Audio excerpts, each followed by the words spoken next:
Hello viewers, स्वागत है आप सभी का मेरे यूट्यूब चैनल स्कूल ट्यूशन गुरुजी में। आज हम बात करेंगे वर्कशीट 54 के बारे में, जो कि 5 सितंबर के लिए जारी की गई है। ये क्लास 6 to 8 के बच्चों के लिए जारी की गई वर्कशीट है। यहाँ बच्चे अपना नाम लिखेंगे और ये क्लास टीचर का नाम लिखेंगे। इस वर्कशीट में जब हम ध्यान से देखेंगे तो कोई टॉपिक नहीं दिया गया है, लेकिन जब हम इसे पढ़ना शुरू करेंगे तो हम पाएंगे कि ये एक साइंस बेस्ड वर्कशीट है, जिसमें आपको पॉल्यूशन से रिलेटेड कुछ बातों को बताया गया है और समझाने की कोशिश की गई है।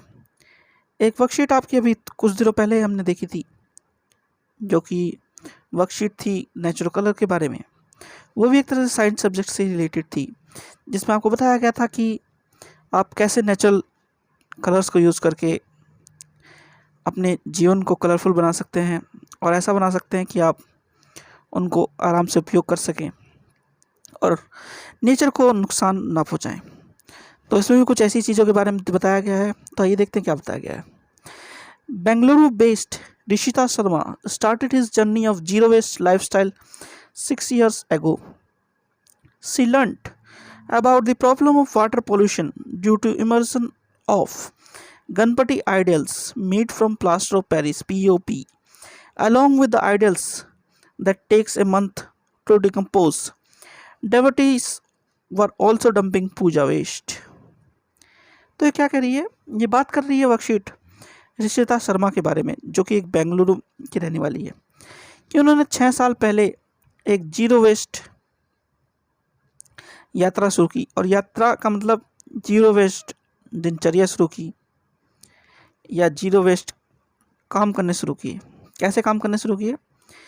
उन्होंने देखा कि वाटर पॉल्यूशन दिन पर दिन एक प्रॉब्लम बनता जा रहा है, क्योंकि गणेश जी की मूर्तियाँ गणेश चतुर्थी के बाद, जो कि प्लास्टर ऑफ पेरिस (POP) की बनी होती हैं, उन्हें हम नदियों में विसर्जित कर देते हैं। साथ में पूजा के द्वारा या पूजा का सामान या पूजा के द्वारा वेस्ट मटेरियल जो जनरेट होता है, या धूप बत्ती का जो राख होती है या हवन सामग्री की जो राख होती है, उन सबको भी हम इसी नदी में प्रवाहित करते हैं। तो जब हम ध्यान से देखते हैं तो कुछ समय बाद ये डिकम्पोज हो जाती है, पर ये एक तरह से नुकसान पहुंचाती है हमारी नदियों को। तो ये इस बारे में कह रहा है कि इससे वाटर पॉल्यूशन की काफ़ी बढ़ोतरी होती है। तो आगे देखते हैं क्या कह रहा है। This year the lockdown has Altered the way the festival will be celebrated. इस बार इस साल जो लॉकडाउन लगा है, इस वजह से फेस्टिवल की वे को हमने चेंज किया है कुछ हद तक, या बदला है, या अलग तरह से करने की कोशिश की है। आइए देखते हैं क्या कह रहा है ये आगे।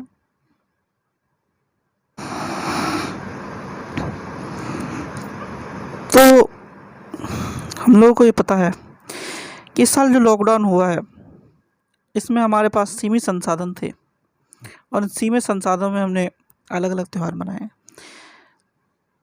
इसी वजह से लोग बाग अब कोशिश कर रहे हैं कि हर तरह के त्योहारों को मनाने के लिए घर में उपलब्ध साधनों का प्रयोग करें।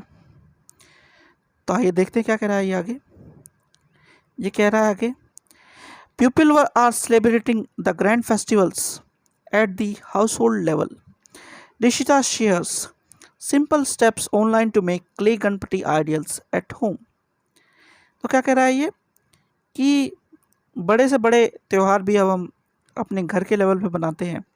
और जो ऋषिता है, बेंगलुरु में जो रहती है, उसने कुछ सिंपल स्टेप्स से मिट्टी के द्वारा या और क्ले के द्वारा गणपति जी को की मूर्ति को घर में बनाने के स्टेप्स बताए हैं और साझा किए हैं। आगे कह रहा है ये, it is completely eco-friendly process and does not cost much. She strictly recommends avoiding any chemical color. You can use organic color or head to your kitchen and find turmeric and beetroot to exact colors. तो ये क्या कह रहा है ये कह रहा है कि ऋषिता जो स्टेप्स बता दी हैं वो ऐसे स्टेप्स हैं जिसमें हमारा खर्चा ना के बराबर होगा और केमिकल कलर्स का हमें उपयोग नहीं करना है। केमिकल कलर का उपयोग करने की जगह हमें हमारी किचन में से वो प्राकृतिक रंग प्राप्त करने हैं जो कि हमने पिछली वर्कशीट में पढ़े थे। अगर आपको याद हो तो हल्दी के द्वारा हमें पीला कलर प्राप्त हो सकता है, चुकंदर या बीटरूट के द्वारा लाल कलर प्राप्त हो सकता है, नील के द्वारा नीला कलर प्राप्त हो सकता है, और इन तीनों कलर को जो कि प्राइमरी कलर हैं इनको मिक्स करने के द्वारा बाद हमें अलग अलग तरह के कलर प्राप्त हो सकते हैं। तो इसके द्वारा हम अपनी मूर्ति को ना केवल बना सकते हैं बल्कि उसे सजा भी सकते हैं, जो कि इको फ्रेंडली होगी और हमारे नेचर को नुकसान नहीं देगी। तो आगे क्या कह रहा है ये?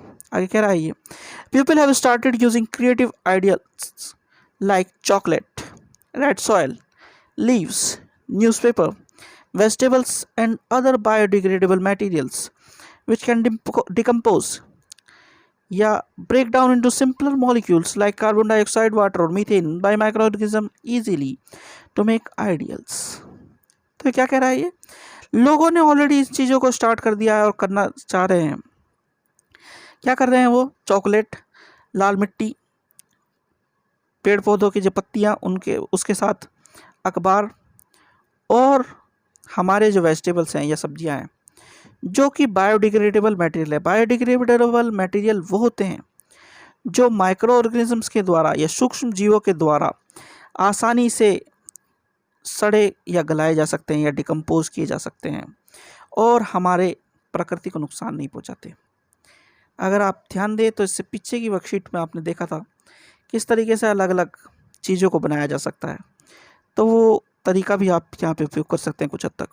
और उससे पहले की वर्कशीट में यानी कि आपने 3 तारीख की वर्कशीट में आपने देखा था कि कलर्स को कैसे हम यूज़ कर रहे हैं। तो अब आपको कलर्स का पता है, किसी चीज़ को बनाने का पता है, तो कोशिश करें कि इस तरह की चीज़ों को आप बनाएं, और ऐसी चीज़ें जब आप बनाते हैं तो आपके नेचर को नुकसान नहीं पहुँचाती। ठीक है, तो इसमें 2 चीज़ें हो गई, एक है बायोडिग्रेडेबल मटेरियल और दूसरा होगा नॉन बायोडिग्रेडेबल मटेरियल। वह मटेरियल जो आसानी से माइक्रो ऑर्गेनिज्म के द्वारा डिकम्पोज हो जाए सिंपल मॉलिक्यूल्स में, यानी कार्बन डाइऑक्साइड, वाटर, मीथेन में, वो है बायोडिग्रेडेबल मटेरियल। और जो आसानी से डिकम्पोज ना हो या डिकम्पोज ही ना हो वो मटेरियल कहलाएगा नॉन बायोडिग्रेडेबल मटेरियल। ठीक है, तो आइए ज़रा देखते हैं आगे क्या कह रहा है ये। आगे इसने आपको 3 तरह की अलग अलग मूर्तियाँ दिखाई हैं। अब अगर पहली और दूसरी मूर्ति को देखें हम, तो ये क्ले से बनी हुई बहुत अच्छी मूर्ति लग रही है और ये सिंपल वे में, सबसे सिंपल वे में आप लोगों की जो हरी पत्तियाँ हैं उन्हें जोड़ करके बनाई गई मूर्ति है। मेरे को सबसे अच्छी मूर्ति ये हरी पत्तियों वाली लगी क्योंकि ये आसान है, आसानी से बन सकती है और अच्छी भी लगेगी। आपको कौन सी मूर्ति अच्छी लगी ज़रूर बताइएगा। आइए आगे देखते हैं क्वेश्चन क्या कहते हैं। क्वेश्चन कहता है पहला, what are the creative ideas used by people to make ideals nowadays, why do you think they are using this material. तो कह रहा है कि आजकल वह कौन से क्रिएटिव आइडियाज़ हैं जो लोग अपनी मूर्तियों को बनाने के लिए इस्तेमाल कर रहे हैं और ऐसा क्यों कर रहे हैं, इस तरह के मटेरियल का यूज़ क्यों कर रहे हैं। तो ये ज़रा ऊपर आ जाते हैं। तो ये कह रहा है, people have started using creative ideas like chocolate, red soil, leaves, newspaper, vegetable and other biodegradable materials which can decompose easily to make ideals। तो कौन सी चीज़ों से वो आइडियल बना रहे हैं? वो बना रहे हैं chocolate, red soil, leaves, newspaper, vegetable और ऐसे बायोडिग्रेडेबल मटेरियल जो आसानी से सड़ गल जाएँ या ख़त्म हो जाए, डिकम्पोज हो जाएँ। ऐसा वो इसलिए कर रहे हैं क्योंकि कोविड के समय में हम हर चीज़ को प्राप्त नहीं कर सकते, पहला कारण है, और दूसरा सभी को पता है कि पॉल्यूशन काफ़ी बढ़ रहा है, तो इसी वजह से वो इस तरह के क्रिएटिव आइडियाज़ यूज़ कर रहे हैं। आगे देखते हैं, अगला क्वेश्चन है, classify the following as biodegradable और non biodegradable which can not be broken down by microorganism. यानी बायोडिग्रेडेबल कौन से हैं? Which can be broken down by microorganism, और नॉन बायोडिग्रेडेबल वो which can not be broke down by microorganism.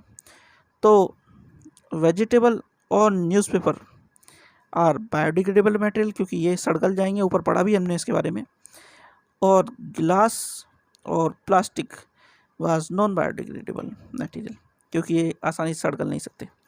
चलिए तो आगे देखते हैं, अगला क्वेश्चन है आपका, अगला क्वेश्चन है आपका question number 3।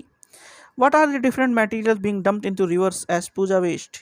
What do you think can be alternative ways to dispose of these waste? हमने ऊपर पढ़ा था कि अलग अलग तरीके का वेस्ट, चाहे वो हमारे आइडियल्स हो यानी मूर्तियाँ हो, पूजा वेस्ट हो, या पूजा से रिलेटेड अलग अलग मटेरियल हो, तो जब इन मटेरियल्स को हम यूज़ करते हैं उसके बाद हम करते हैं डंप किस में, रिवर्स में। तो ये तो हो गया मटेरियल जो कि डंप होता है किस में, रिवर्स में। अब alternate way to dispose of this waste क्या है कि हम नेचुरल चीज़ों का यूज़ करें, नेचुरल तरीके का यूज़ करें, नेचुरल कलर का यूज़ करें, और ऐसे बायोडिग्रेडेबल मटेरियल्स का यूज़ करें जो कि आसानी से सड़ गल जाए या डिकम्पोज हो जाए, ताकि हमारी जो नदियां हैं उन्हें नुकसान ना पहुँचे। तो ये आपके तीनों क्वेश्चन कवर हो गए हैं। आशा करता हूँ आपको वीडियो अच्छी लगी होगी। अगर वीडियो अच्छी लगी हो तो चैनल को सब्सक्राइब करें, वीडियो को शेयर करें और लाइक करें। Thank you.